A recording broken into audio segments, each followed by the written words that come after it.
नमस्कार, मी सिद्धार्थ भडकुंबे जनता संघर्ष news channel मध्ये आपल्या सर्वांचं स्वागत आहे।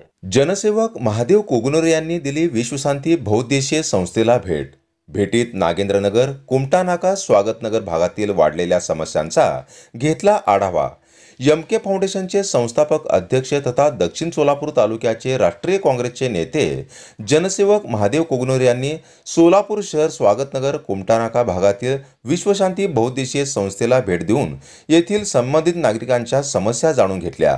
गेल्या अनेक दिवसापासून या भागातील नागरिकांची मागणी होती की महादेव कोगनोरे यांनी विश्वशांती बहुउद्देशीय संस्थेला भेट द्यावी, म्हणून महादेव कोगनोरे यांनी आज कुमटा नाका परिसरात येथे जाऊन या भागातील वाढलेल्या समस्यांचा आढावा घेतला।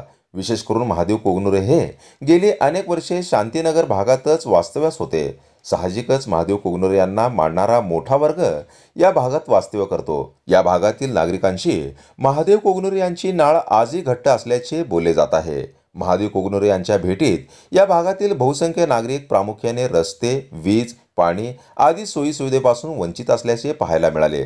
यावेळी महादेव कोगनोरे यांनी या भागातील नागरिकांची समस्या जाणून घेऊन भविष्यात या समस्या दूर करण्यासाठी कटिबद्ध असल्याचे सांगितले।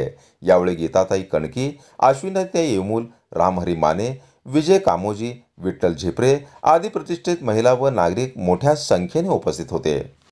तर अशाच नवनवीन घडामोडी पाहण्यासाठी जनता संघर्ष न्यूज चॅनलला लाईक करा, शेअर करा आणि सबस्क्राइब करायला विसरू नका।